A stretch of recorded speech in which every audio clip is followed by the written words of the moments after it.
the start of the game, we were into it. I mean, the energy was there. We set the mentality. We were studying film a lot.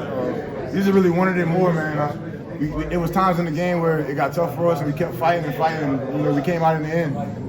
Yeah, is there anything that he's told you guys all season about defensive intensity, especially when the offense isn't there, but you guys still had it even when you guys couldn't get shots to land. Is there anything he told you guys differently? Is there anything that he said going into this game? I mean, no, not really. I mean, it really, a collective effort that we got to give, every single night we go out. I mean, what we saw tonight is something that, I hope we have for the rest of the season, and that'll get us, to our end goal that we want to reach.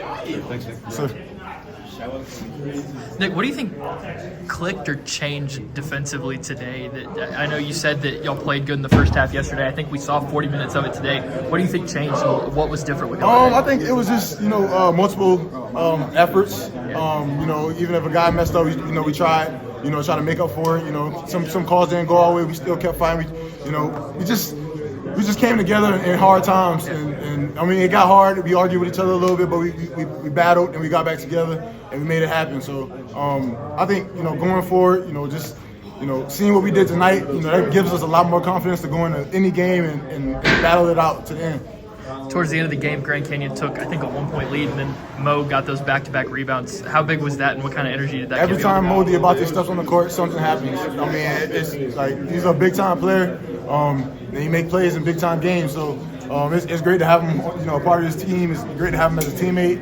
I mean, he's one of the most energetic guys on the team. So I can't say too much about him. I mean, y'all all see it on the court. I mean, he's a great dude. Do you think that moment was kind of a turning point for y'all? Oh yeah, most definitely. I mean, it's like last game. Both of the Mo's they got in and changed the game completely. Like we were down 19-13, and they came in and we went on the run immediately. So having those guys on the team, I mean, our team is really deep. So having those guys, I mean, it's amazing.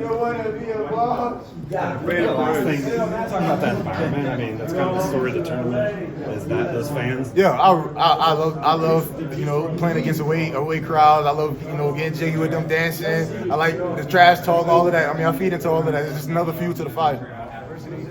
Yeah, I just told everybody to stay together. We're going to be okay. We're going to pull it out. We've been here before. So. Yeah, is there someone that stepped up, like in the huddle, talking to you guys, or was there a need to kind of keep them going? It was kind of everybody starting from the bench. The bench was cheering us on, and then us on the court. Every foul we kind of huddle up. Everybody just said like, "Yo, we good. Next play, we got to tell us that." How crucial is Mark? It seems like whenever you guys needed someone to drive, get a big shot, Mark would kind of come in and do it. Is that just kind of what he does? That kind of normal for you guys now at this point? Yeah, that's kind of what Mark does, man. He makes tough shots. He takes tough shots. And he's very efficient. So when he shoots them shots, I'm thinking they're going to go in every time. So I don't have a problem. What does it say about this team? That a lot of change, a lot of turnover, a lot of strife during the season. You guys are still going to the Sweet 16. You're going to LA. Yeah, honestly, I can say we showed that we could play defense. That was probably one of the lowest scoring games from another team that we had in a while. So, well, actually, our two teams, really. So, I think that just going forward, if we continue to guard, we're going to go for. Were they doing anything defensively to make life a little frustrating offensively for you guys? It looked like some just sluggish start offensively, and shots were maybe a little hard to come by. I think we were just missing shots. We started off missing about 4 wide open layups. That kind of, I don't know what it was. I really can't say. We just missed a couple of easy ones. Yeah. And then kind of like, I'll say we kind of got in our own heads a little bit, but then we pulled it together, everybody settled down, and we kind of just pulled out and got it together. Yeah, this seemed like the second game in a row that maybe a little, I don't know, frazzled or mentally like, where are we early part in the game, and then you guys settle in and you figure it out. What does that say about kind of the mental makeup of this team? I just think it goes to show that, our vets are really good with kind of keeping everybody sane in times of adversity. I know I stepped up today. I was talking a lot. Mark Pringle was stepping up a lot. Just for you, with this being your first NCAA tournament, just what are your thoughts and feelings about going to the Sweet 16? It means everything to me. It took me 5 years to get here. And going to the Sweet 16, my very first time in the tournament, it's still like a dream come true to me. It hasn't really hit me yet because it's not over yet, but because I'm kind of like where my feet are at. You know, I'm kind of just pressing I'm here right now. But I think when the season's over, like, it's really gonna hit me like really get something from my last year. As far as this game, I mean, he kind of mentioned it, but winning this game in kind of a different way, what was your mentality defensively going into a game against this team that has a reputation of being really tough and physical? Yeah, so we just wanted to come in and just kind of show everybody that we can guard, like I've been saying since we came in. We know that our season's on the line, and we know that like any of these games, like when we lose, like it's over. We're never going to play together. We're never going to suit up together. So I think that's really adding a lot of fuel to everybody playing just that much harder in this tournament. You're one of the oldest guys on the team. Mo's a freshman. So from kind of an older perspective, how have you seen him grow over the course of the season to be able to have the game that he had tonight? I think it just came from his work ethic, and you know, when you work out a lot, you put the time in. When you get in there, you're gonna be confident. And I think that Mo has done a good job just progressing through each time. You know, he was able to get in the game and make an impact. So yeah. Just with this game being kind of, you had to win it in a more defensive way, in a way that y'all normally aren't used to winning games. What was that like? What was the preparation like? Did y'all know that the game was going to kind of be like that going in? I mean, we kind of just knew that they were a really good offensive team, obviously, and we've been preparing kind of the same way we did. I feel like we locked into our game plan a little better this game. I saw that you had to guard Grant Foster a couple of times, number 7 for them. How difficult was he to guard? What kind of went with that? Yeah, he's a really good player, and obviously it was a blessing just to be on the court playing against those guys. And anytime I get a chance to be better guarding a really good player, it's a blessing. You hit that 3 in the second half, and I saw you kind of let out a little emotion after they called the timeout. What was going through your mind kind of at that moment? Yeah, I was just happy because I was ready to get stuff going because I missed like 1 or 2 before, so I was glad that I went through. But it's just a testament to like if I focus on defense, like my shot will go in. You and Mo are both freshmen, part of this freshman class. What is it like being his teammate, and what do you think he brings to this team? Yeah, I learned a lot from him. Even though we're the same age, like he brings a lot of toughness, and he's some which is something I'm trying to even more implement in my game. So he's definitely a really good player, really physical, and so he's a really good player. So far through your freshman year, I mean, you're going to the Sweet 16 now in your first year. What do you think some of the things you've learned the most? Yeah, just learn how to be a better defender, learn how to be tougher, and just continuing to like improve my skill set and just playing in tough environments. Because obviously, like being a freshman, I never played in a game like this, but it was really fun. Was the environment tough today? Yeah, I mean it was loud, but I mean we played in the SEC, so it was kind of like a little similar to like what we've been playing. How did it compare to some of those arenas like Auburn, Tennessee, some of those other tough arenas? Did it feel like it felt similar. Yeah, obviously like I knew it was a bigger stage, but it felt pretty similar. Appreciate it, Sam. Yeah. Making sure we come in and focus this year. It's just a blessing. It's a blessing to be able to go to war with these guys and be able to go to Sweet 16 with them and keep our season alive. Explain to me how you guys pull off that win. We just stayed together. Like I said yesterday, the crowd, they tried to get in, they tried to get in our heads, but you know, this time we weren't going to let them. Like we've seen big crowds, we've seen SEC crowds, we played at Creighton, we played in Canada, which is where Zach Eaton's from, so they had a crowd advantage. We played Arizona and Phoenix, they had a big crowd advantage out there. So you know, this was just nothing. This was something we've already seen before. I feel like playing those games prepared us for this moment. And shout out to their crowd, though, they were great, but like I said, the game was on the floor, not on the stands. Mo Diabate came in there in his final minutes. What type of impact did he make in those final minutes? Oh, he was huge. We don't win that game without him. I think we were down 3. He came in, got a couple offensive rebounds, got an and-1, got a free throw. When they made another layup, made 2 free throws, 3 from the free throw line. We just don't win this game. It's simply put, we just don't win it without him. We win this game without him, and we wouldn't be playing on Thursday without Mo Diabate. So just a big part for the team. And you know, he didn't play that much until the very end. That just shows you what type of person he is. He's a guy you can.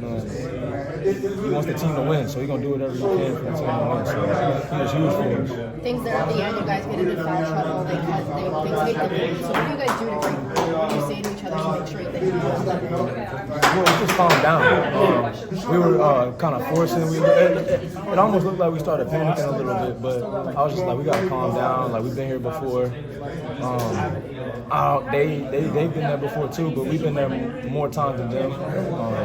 So it was just stay calm and let's get this win. And let's get ready for Thursday. Yeah, early thoughts on facing UNC in Los Angeles. Oh, it's going to be a great game. Harrison Eagle, I'm from Dallas. We're both from Dallas. I called him yesterday after they won. And I told him I'll see you in LA. So he was like, I better get the dub. I'm trying to see you too in LA. So Harrison's my guy. But it's all business on Thursday. So we're both going to go at it. And we're both going to be brothers after the game, no matter what happens. So UNC, they're a great team. They got the 1 seed for a reason. And they beat Duke twice, who's a great team as well. And so we got to lock in and study on them. It's going to be a long scouting report that we got to focus into. Is it nice to stay out here on the West Coast? For me, it's nice for me because I wake up and everybody's already up, so I'm already able to talk to all my friends. So, but it's also I'm from Texas. I've been pretty much in the South my whole life, so just seeing new places like Spokane. I've never been here. Not the best city, but I'm just blessed to be out here. I've met a lot of people. Trade shoes with me, so just to be able to travel the world for basketball is just a big blessing. So I'm very, very happy and thankful. Thank you so much. Thank you. How big of an adjustment has it been preparing for games on the road? I mean, y'all have been out here for almost a week now, so away from what you're used to, has it been an adjustment It's been a hard adjustment, but it's something that we have to do. We realize this is what we have to do to win the game. So this is just business. We all would rather be over here on the West Coast than at home chilling, watching games being played on the West Coast. So, like I said just a minute ago, there's 1,000 teams that would want to trade shoes with us right now. So we just got to soak this in no matter where we at. It don't matter if we went to Alaska. Just a blessing to play in the NCAA Tournament and be able to be one of the best 16 teams in the country. This is back-to-back Sweet 16s for Alabama. What does that say about Coach Evans? He the GOAT, in my opinion. So, he hasn't got a natty yet, but trust me, he'll get a natty eventually. He's the GOAT, seriously, in my opinion. That's a hot take. Everybody's going to think that's a hot take, but in my opinion, he's the GOAT. And he's going to continue to show he's the GOAT. There's a lot of great coaches out there, but in my opinion, he's just unique. He finds a way to win every level he's been at. And for that, in my eyes, he's the GOAT. Thank you. Thank you. Sorry if you already asked, but how would you assess the way you played? How would you assess the way you played today? I was focused on making it hard for Seven. Seven, he's going to get his shots up, going to get his points. It's just how hard is it going to be for him to get those points in? I don't know what he shot, but I know he took 22 shots and had 28 points and shot 16 free throws. So, I think we did a great job making it hard on him. And not only that, we made it hard on him, but also everybody else. He scored half their points pretty much. So just making sure I made life hard for him. And whenever it was my opportunity on offense, just take advantage because every possession counts in these type games. Yeah, it seemed like overall, team-wise, really good defensive effort across the board. How would you guys assess the way you played defensively? Because that's a team that averages, 80 per game? Yeah, like I said yesterday as well, a lot of people had us losing this game as well. I seen all of it. I told us, there's going to be a Cinderella in every tournament. Just don't let it be this team because they're playing against us. So before we even got down here, Charleston was projected against us to beat us, and Grand Canyon. I was just like, hey, don't let none of them teams be the Cinderella this year. We play them, so don't let us be the team that lets the Cinderella run go on. So Grand Canyon's a great team though. They deserve to be here. So it's a great win. On defense, like I said, all the numbers and stuff. You look at them, but at the end of the day, it just tells you what happened in the past, not what's going to happen today. So today we look like probably a top 5 defensive team in the country. Yeah, 100%. This is the second game in a row where you guys maybe frazzled a little bit at certain parts in the game, but then you were able to kind of collect yourself, lock down, and figure it out. What does it say about the mental fortitude of this team? Oh, we've been here before. We've been to Creighton. We've been to, I just mentioned all those teams we played. So whenever the crowd gets loud, we didn't handle it great in those situations. So now it's when to go home. We've heard the crowd. We've heard louder spots. So just make sure we stay composed and get the win. Just because we felt like we were the better team. So at the end of the day, I feel like we don't have to panic or anything because we're the better team. So we just keep playing our game. We're gonna get the win. Rylan, what does it feel like for you to be going to a Sweet 16 for the second straight year with all of the kind of turnover that the team had and everything? What's that like for you? It's a big blessing. Like I said, not too many people had us going to Sweet 16. Some did, but a lot didn't. I try not to look at that stuff, but you know, Coach Oates is going to let us know whoever picks against us, just to motivate us and stuff. So it's just a blessing to be able to go to Sweet 16 last year. Last year we were favored in the Sweet 16 matchup. This year we weren't. We're not going to be favored in the Sweet 16 matchup. So we know it can be done. Like we know you can upset teams. Like we got upset last year, so we know that we're coming in with that mentality. Like just come in and we can beat. We can beat anybody. We feel like we can beat anybody. So just like San Diego State, probably feel like they can beat anybody, and they went on to the national championship after they beat us. So just we're taking that into the Sweet 16, but just got to rest, get healthy, and all that stuff. And be ready for it. Thanks, Riley. Thank you.